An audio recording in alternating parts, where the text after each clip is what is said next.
turunnya. Di Shanghai, setiap hari saat ini ada 15.000 orang yang terpapar dan naiknya sangat tajam, meningkat sejak bulan Maret 2022 dan diperkirakan puncaknya baru akan mereda di bulan Mei-Juni 2022 ini. Salah satu yang diperkirakan mengapa terjadi serangan pandemi keempat ini adalah lambatnya memakai booster seri 3 dan seri 4, di mana secara data penduduk Tiongkok yang usianya di atas 80 tahun yang sudah divaksin hanya di bawah 20% populasi, sehingga memapar lagi mutasi baru dan menyerang mereka yang antibodinya lemah karena tidak divaksin. Itu menurut data Big Pharma. Big Pharma seperti Moderna yang pabrik vaksinnya di Tiongkok melaporkan dalam tanda petik menurunnya kampanye penggunaan vaksin di Tiongkok menjadi alasan meluasnya gelombang keempat dari pandemi ini. Alasan kedua yang membuat lockdown di 23 kota tersebut adalah keputusan politik dari Presiden seumur hidup Tiongkok Xi Jinping yang membuat polisi Zero Covid strategi, membuat vaksin wajib dan lockdown itu wajib, di mana diharapkan di tahun 2022 akhir Tiongkok satu-satunya negara yang Zero Covid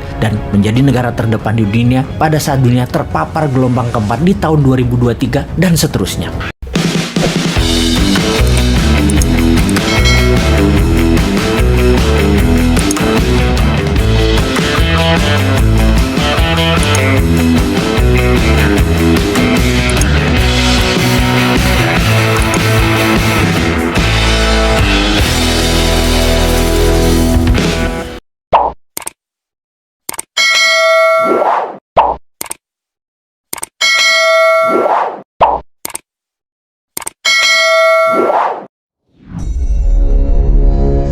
Kita membahas 7 kota besar di Tiongkok yang shutdown karena gelombang 4 dari virus. Shenzhen, Tianjin, Zhejiang, Jiangsu, Anhui, Dongguan, dan Shanghai. Benar, kota Shanghai, kota terbesar nomor 2 di Tiongkok setelah Beijing. Kota nomor satunya Tiongkok itu tutup total.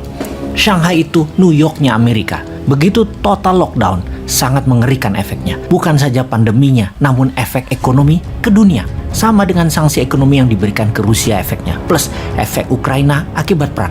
Bahkan banyak pengamat ekonomi mengatakan lebih mengerikan efek Shanghai di lockdown.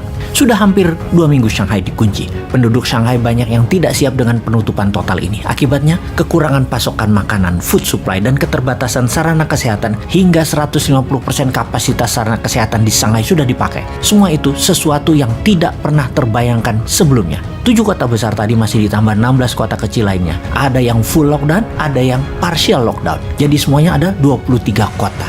Saat ini juga total lebih dari 200 juta manusia di lockdown di tempatnya masing-masing dan suplai pangan sudah menyusut di mana-mana. Secara ekonomi, sewaktu Wuhan lockdown selama hampir 3 bulan, begitu juga beberapa kota lainnya di 2020 membuat ekonomi Tiongkok minus turun ke tempat terendah, walau bisa meningkat lagi dalam 1 tahun belakangan ini. Namun, Shanghai lockdown memberikan data ekonomi yang lebih mengerikan lagi, turunnya. Di Shanghai, setiap hari saat ini ada 15.000 orang yang terpapar dan naiknya sangat tajam, meningkat sejak bulan Maret 2022 dan diperkirakan puncaknya baru akan mereda di bulan Mei-Juni 2022 ini. Salah satu yang diperkirakan mengapa terjadi serangan pandemi keempat ini adalah lambatnya memakai booster seri 3 dan seri 4, di mana secara data penduduk Tiongkok yang usianya di atas 80 tahun yang sudah divaksin hanya di bawah 20% populasi, sehingga memapar lagi mutasi baru dan menyerang mereka yang antibodinya lemah karena tidak divaksin. Itu menurut data Big Pharma. Big Pharma seperti Moderna yang pabrik vaksinnya di Tiongkok melaporkan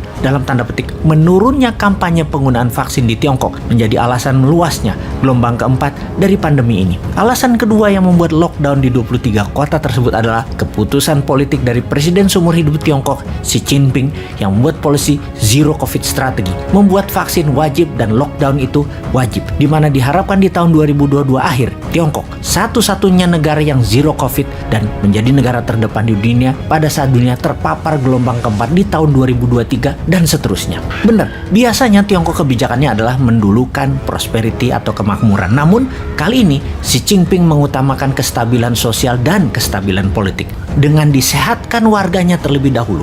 Walau ada korban ekonomi sedikit, namun Xi Jinping yakin masuk pit stop menyelesaikan pandemi dengan Zero Covid strategi akan membuat dalam negeri Tiongkok stabil di saat negara lain goyang nanti karena gelombang keempat, dan Tiongkok baru gaspol ekonominya kemudian. Kembali ke efek ekonomi karena Shanghai di lockdown, di mana pelabuhan Shanghai adalah pelabuhan kontainer tersibuk di dunia. Masuk harus di-stop sampai waktu yang belum ditentukan. Eropa gemetar saat ini, juga Amerika, Asia Barat, dan Afrika. Di sisi pertumbuhan ekonomi dunia, Tiongkok adalah major drive atau pendorong terbesar dunia. Jika Tiongkok melambat, dunia melambat 2 kali lipat minusnya dan bisa berefek dunia akan resesi, bahkan akan depresi. Peristiwa tahun 1929 dan 1930 di Wall Street menghantui dunia saat ini. Masa Great Depression jilid 2 bisa terjadi. Ditambah perang Ukraina adalah perang panjang. Semua ini harus kita analisa. Akankah menyebar ke dunia, menyebar ke Amerika, ke Eropa di tahun ini? India sudah memprediksi gelombang 4 akan mencapai India di bulan Juli 2022 ini. Kalau Indonesia bagaimana? Apakah gelombang keempat itu sih sebenarnya? Dari data di Tiongkok yang terbaru, yang mengharuskan 23 kota ditutup, terdapat data varian Alpha yang bermutasi menjadi Delta dalam kurun waktu 6-9 bulan setelah gelombang pertama Alpha usai. Di seluruh dunia terpapar Delta yang dapat dipastikan mutasinya Alpha. Lalu 6 bulanan kemudian muncul Omicron. Apakah Omicron mutasinya Delta? Dari berita di Wuhan diumumkan bahwa Omicron bukan mutasi Delta alias virus jenis baru. Buktinya mereka yang terpapar Alpha tidak terpapar Delta karena sudah imun. Namun yang terpapar Alpha atau Delta bisa terpapar Omicron yang menyerang sisi lain dari tubuh manusia, di mana kalau manusia jadi cangkang maka mutasi Omicron adalah sebaran baru, gelombang keempat. Data terbaru dari Shanghai, gelombang 4 merupakan Delta Omicron, juga Omicron gelombang 3. Di sisi vaksin 1 dan 2 adalah untuk Alpha dan Delta. Vaksin booster 3 dan 4 adalah untuk Omicron. Itulah info mengapa topik Shanghai dan 23 kota Tiongkok, di dalamnya 7 kota besar di lockdown, kita diskusikan kali ini. Kembali ke pertanyaan, apakah akan menyebar lagi ke seluruh dunia juga Indonesia Wuhan virus gelombang 4 ini?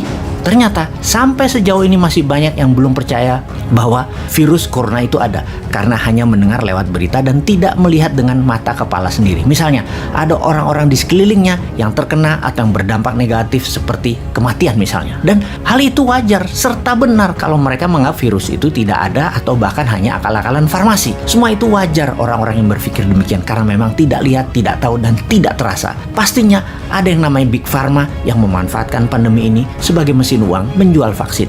Sebuah cara yang katanya membuat tubuh manusia jadi kuat, antivirus. Ke Indonesia sekarang, kebijakan pemerintah Indonesia karena menganggap Omicron siklus terakhir dan tidak ada virus-virusan lagi, sudah jadi flu, sudah jadi endemi. Maka secara kebijakan publik saat ini semuanya sekarang dibuka, dilonggarkan, digaspol, sudah terbuka tatap muka sekolah dan semua acara publik, tempat publik sudah bebas. Secara pribadi saya mendukung 100% kebijakan ini, namun kewaspadaan harus tetap dijaga. Bukan hanya masalah masker, vaksin, tetapi menjaga natural imunitas itu wajib. Sungguh, kita males sudah membahas bahwa virus ini buatan manusia atau asli dari alam. Kita juga males membahas apakah ini diciptakan untuk memperkaya Big Pharma atau Big Pharma bukan pencipta virus, namun pandai memanfaatkan kekuatan vaksin dengan memanipulasi banyak negara. Kita sudah bahas lama, kita sudah punya solusi banyak. Yang pasti, kita saat ini hidup di dalam VUCA world. Zaman VUCA adalah zaman volatility,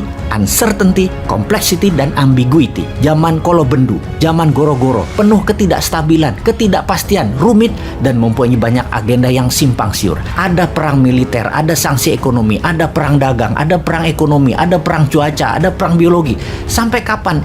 It will never end. Akan selamanya begini karena memang the system doesn't work. Dunia dalam keadaan perang itu artinya manusia dalam keadaan survival mode, termasuk survival of the nation. Seharusnya bernegara gunakan less rule. Manusia bahkan boleh menggunakan no rule. Pokoknya kita harus tetap hidup.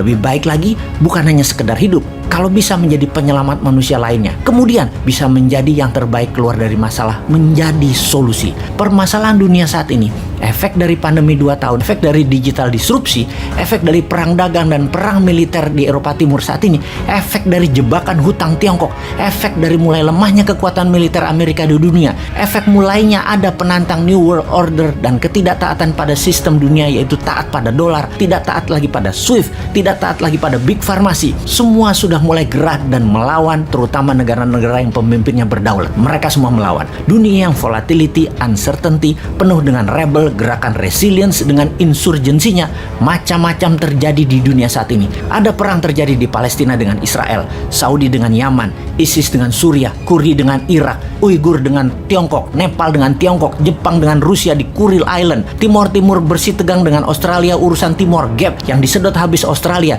India dengan Tiongkok, Saudi dengan Amerika saling ejek ke Biden, Libanon yang menjadi miskin, Bangladesh urusan air sungai dengan Tiongkok, Pakistan versi Perdana Menteri Amir Khan yang dekat dengan Tiongkok dihajar Amerika, digulingkan, Sri Lanka dimiskinkan oleh Tiongkok. Ada juga anomali positif seperti Nigeria meningkat tajam ekonominya menjadi negara di barat Afrika, menjadi the Black China, Botswana negara terbaik dalam 40 tahun pertumbuhannya di dunia. Untuk melihat itu semua, bahkan kita harus menerangkan mengapa hanya sepertiga wilayah Tiongkok sisi timur ditinggali oleh 94% penduduk Tiongkok. Ada apa di sepertiga wilayah barat dan sisi barat daya Tiongkok yang bergunung-gunung deretan Mahameru Himalaya tersebut? Melihat sejarah Israel dan Jazirah Arabia, melihat sejarah perang-perang bangsa Eropa, melihat sains yang didominasi Amerika, Yahudi, dan Eropa saat ini, melihat agama dipakai untuk membodohi dan memberi jarak kepada jamaah agar jauh dari ilmu pengetahuan, dari sains, dari engineering, dan dari sosial isu. Untuk itu semua, kita bertanya untuk kesekian kalinya, sudah siapkah Indonesia?